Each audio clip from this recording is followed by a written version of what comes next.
اب یہ سیل میں موجود ہے۔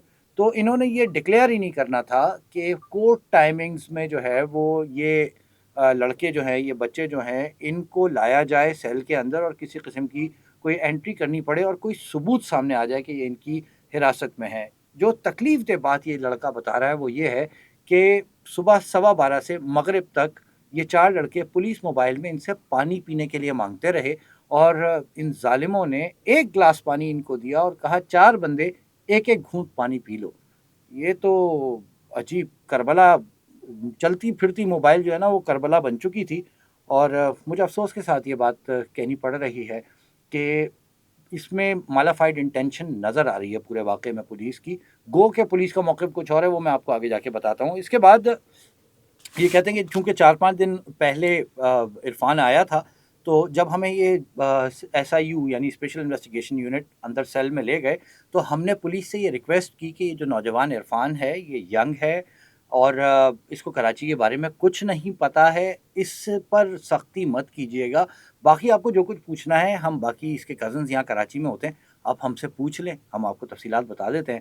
اب ہوتا کیا ہے عمومی طور پہ، جس کے بارے میں یہ کہہ دو پولیس کو کہ بھائی اس پر ذرا ہاتھ ہولا رکھنا یا اس بیچارے کا کوئی لینا دینا نہیں ہے، جس کے بارے میں آپ یہ کہہ دیں، پولیس کا ایک عجیب مائنڈ سیٹ ہے۔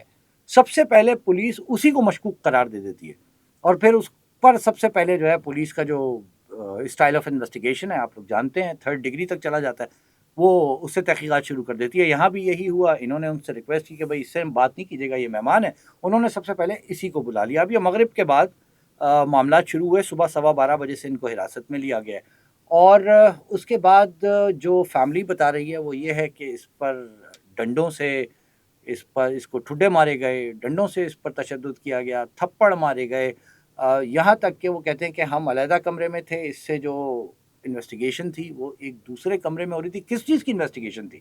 یہ ایک بہت بڑا سوال ہے جس کا جواب پولیس ابھی تک نہیں دے رہی ہے کہ کس چیز کی انویسٹیگیشن کر رہے تھے۔ ٹارگٹ کلنگ کی کر رہے تھے، اسنیچنگ کی کر رہے تھے، ڈکیتی کی کر رہے تھے، کسی ٹیررزم کے واقعے کی انویسٹیگیشن کر رہے تھے، کس چیز کی انویسٹیگیشن تھی؟ کیسے آپ صبح سے شام تک کسی کو اپنی تحویل میں رکھ سکتے ہیں، ان کے موبائل فون لے لیتے ہیں، آپ اجازت نہیں دیتے کسی کو کسی اپنی فیملی ممبر سے رابطہ کرنے کی؟ یہ پولیس کا جو رویہ ہے یہ خوفناک اور بربریت کی عکاسی کر رہا ہے۔ بہرحال تو یہ کہتے ہیں کہ ہم نے تھوڑی دیر بعد، کیونکہ الگ کمرے میں انویسٹیگیشن ہو رہی تھی عرفان کے ساتھ اور باقی اس کے جو کزنز ہیں ان کو علیحدہ رکھا تھا، یہ کہتے ہیں کہ تھوڑی دیر کے بعد ایک پولیس والا آیا اور اس نے آ کے پوچھا کہ کیا عرفان کو مرگی کے دورے پڑتے ہیں؟ تو انہوں نے کہا نہیں بھائی، اس کو تو کوئی مرگی کے دورے نہیں پڑتے ہیں۔ اس دوران پولیس جو ہے وہ اس نوجوان کو لے کر ایک پرائیویٹ کلینک گئی، وہاں ڈاکٹر نے کہا یہ ایمرجنسی کیس ہے ایک چھوٹے کلینک میں، ہم اس کو ڈیل نہیں کریں گے، آپ اس کو جناح اسپتال یا کسی بڑے اسپتال لے جائیں۔ پولیس اس کو لے کر جناح اسپتال چلی گئی۔ جناح اسپتال میں MLO جو تھے انہوں نے پولیس سے کہہ دیا صاف کہ بھائی یہ تو ایکسپائر ہو چکا ہے، دنیا سے جا چکا ہے۔ پولیس والے وہاں سے بھاگ گئے، وہاں پولیس نے ڈیڈ باڈی چھوڑی اور یہ پولیس اہلکار وہاں سے بھاگ گئے۔ باقی اس کا ایک کزن جو ہے وہ جناح اسپتال میں تھا، باقی کزن اس وقت بھی اسپیشل انویسٹیگیشن یونٹ کے سیل میں تھے۔ اس دوران درمیان میں جس وقت اس بچے کی حالت بگڑی ہے اور پولیس والے نے آ کے پوچھا ہے کہ اس کو مرگی کے دورے پڑتے ہیں، تو اس کے ایک کزن سے کہا گیا کہ آ کے اس کے ہاتھ پاؤں مس لو۔ وہ ہاتھ پاؤں مسل رہا تھا اور اس نے وہیں بیٹھے بیٹھے پولیس کو کہہ دیا یہ دنیا سے جا چکا ہے بھائی، یہ زندہ نہیں ہے۔ اس پر پولیس والوں کے کچھ کان کھڑے ہوئے، لیکن اس دوران بھی بقول اس کے ایک کزن کے کہ ایک پولیس والا مبینہ طور پہ نشے میں تھا، اس نے آ کے اس کو ٹھڈا مارا اور کہا ڈرامے کر رہا ہے۔ یہ بھی پولیس کا ایک عجیب و غریب رویہ ہے۔ جب فرعون بن جائے نا پولیس تو پھر عوام کی جان و مال کا تحفظ نہیں کیا جا سکتا، اور یہ کراچی میں ہو رہا ہے۔ جو کراچی میں رہنے والے ہیں وہ تو اس کے وٹنس ہیں۔ اچھا اس کو بٹھایا ہوا تھا زمین پہ بیچارے کو، اسپتال سے پولیس والے اس کی ڈیڈ باڈی لے کے پھر موبائل میں ڈال کے پھر واپس لے آئے۔ تھوڑی دیر بعد پولیس نے پھر اٹیمپٹ کی اور یہ دوبارہ ہاسپٹل گئے۔ یعنی آپ دیکھیں صبح 12 بجے سے ایک معصوم نوجوان کو اس کے کزنس کے ساتھ اٹھا رکھا ہے، شام میں اس کا انتقال ہو جاتا ہے مغرب اور عشاء کے درمیان یا عشاء کے کچھ دیر بعد، اور اس کے بعد اس کی ڈیڈ باڈی کو لے کے جاتے ہیں ایک چھوٹے کلینک، وہاں سے اسپتال، پھر واپس لاتے ہیں، پھر لے کے جاتے ہیں اسپتال، اور جب پتہ چلتا ہے کہ اب ہاتھ میں کچھ نہیں ہے تو پھر وہاں سے فرار ہو جاتے ہیں۔ یہ ماشاءاللہ کراچی پولیس کا اسپیشل انویسٹیگیشن یونٹ ہے، جس کے حوالے سے اس بچے عرفان کی جو فیملی ہے وہ یہ پوری تفصیلات بتا رہی ہے. اس کے بعد پولیس نے جب یہ میڈیا پہ آ گئی خبر تو روٹین پریکٹس پولیس نے فوری طور پہ یہ جو اے ایس آئی عابد شاہ ہے اس کے ساتھ مزید 2 اے ایس آئی اور دیگر پولیس کانسٹیبلز یعنی یہ کل ملا کے 7 افراد کی ٹیم ہے جس کو پولیس افسران نے معطل کر دیا. اور اب ان کے خلاف جو ہے پولیس کہتی ہے انویسٹیگیشن ہوگی. جب پوسٹ مارٹم رپورٹ آئے گی تو پھر یہ طے کیا جائے گا کہ یہ واقعتاً تشدد سے ایکسپائر ہوا ہے عرفان یا نہیں. البتہ آف دی ریکارڈ کئی رپورٹرز نے یہ بات رپورٹ کی اور ڈاکٹر سمیہ ہے کراچی میں سینئر پولیس سرجن, انہوں نے رپورٹرز کو یہ بتایا کہ اس کے جسم پر تشدد کے واضح نشانات موجود تھے. اس کے سر پر چوٹ لگنے کا جو کوئی ثبوت ہے وہ بھی پوسٹ مارٹم کے دوران ملا ہے. البتہ پیپر ابھی ڈاکیومنٹ نہیں ہوا. یہ سب ڈاکیومنٹ ہو جائے گا تو اس کے بعد پولیس کہتی ہے جی اگر واقعی تشدد ثابت ہوا تو ہم ان لوگوں کے خلاف ایف آئی آر کر دیں گے. جو فیملی ہے اس نے, آج میں ویلاگ کر رہا ہوں, گزشتہ شب کراچی میں پروٹیسٹ کیا ہے, لاش سڑک پہ رکھی ہے عیدی سرد خانے کے سامنے, اور اس کے بعد پولیس آئی ہے, پولیس نے یقین دہانی کرائی ہے بھئی آپ کے ساتھ انصاف ہوگا اور آپ کو انصاف دیا جائے گا, تو انہوں نے پھر وہ پروٹیسٹ ختم کیا ہے. اس تمام صورتحال میں آپ یہ بتائیے کہ ایک معصوم بچہ جو گھومنے کراچی آیا تھا وہ کراچی وہ بیسیکلی تو مہمان تھا کراچی والوں کا یار. کراچی والوں نے مطلب اس کی مہمان نوازی کرنی تھی, لیکن یہاں پر جو ماشاءاللہ پولیس تعینات ہے وہ مقامی تو موسٹلی ہے نہیں, یہ کراچی والے تو ہے نہیں. مجھے بہت افسوس کے ساتھ کہنا پڑتا ہے. میں یہ بات کیوں کہہ رہا ہوں؟ میں اس لیے کہہ رہا ہوں ہم سب پاکستانی ہیں, کوئی غیر مقامی جو لفظ ہے مجھے پسند نہیں ہے اس کو استعمال کرنا, لیکن ہوتا کیا ہے ہر شہر میں نا ایک سماجی رویے ہیں کچھ. ہر شخص ایک دوسرے کے حوالے سے اس سماجی رویے کی بنیاد پر کمیونیکیٹ کر رہا ہوتا ہے.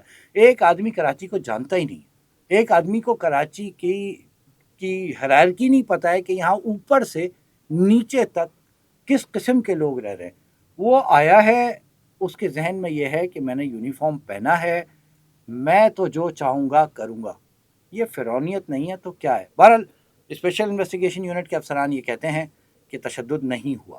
ابھی تک جو میری بات ہوئی وہ کہتے ہیں تشدد نہیں ہوا, اور تشدد ہوا ہے تو پوسٹ مارٹم میں آ جائے گا اور ہم ایف آئی آر کر دیں گے. سوال یہ کھڑا ہوتا ہے پھر دوبارہ کہ تشدد نہیں ہوا تو یہ فرمایا جائے کہ صبح 12 بجے سے حراست میں لے کے پورا شہر گھماتے ہوئے شام کو مغرب کے بعد سیل واپس کیوں لایا گیا؟ یہ جو اتنے گھنٹوں کی غیر قانونی حراست ہے اس کی جواب دہی کون کرے گا؟ تو بہرحال یہ اس وقت جس وقت میں آپ سے بات کر رہا ہوں ابھی تک عرفان کی تدفین نہیں ہوئی ہے. اس کی والدہ کو ہماری اطلاعات کے مطابق ہارٹ اٹیک آیا ہے یہ خبر سننے کے بعد کہ ان کا نوجوان پھول جیسا بچہ, تصویر اتنی اس کی شکل بتا رہی ہے, معصوم بچہ ہے وہ, اور جب ان کو پتہ چلا ہے کہ بچے کے ساتھ یہ سب ہوا ہے, ان کو ہارٹ اٹیک آیا ہے, اس کے والد کی طبیعت بگڑ گئی ہے. یہاں اس کے جو رشتہ دار ہیں, کزنس ہیں, ماموں ہیں, وہ فیملی جو ہے وہ ساری اب تجہیز و تدفین کے حوالے سے بندوبست کرے گی.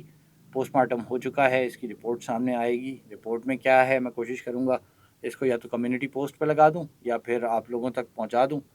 تو ایک پنجاب سے آئے مہمان کو کراچی میں جو ان پولیس والوں نے بربریت کا, درندگی کا, حیوانیت کا نشانہ بنا کر اپنے رب کے پاس بھیج دیا, جن پولیس والوں کا شاید کراچی کا ڈومیسائل بھی نہیں ہوگا. بہرحال یہ ایک مختصر سی تفصیل تھی. اللہ پاک سے یہ دعا فرمائیے کہ اللہ پاک ہم سب کو کسی بھی ناگہانی آفت سے محفوظ رکھیں.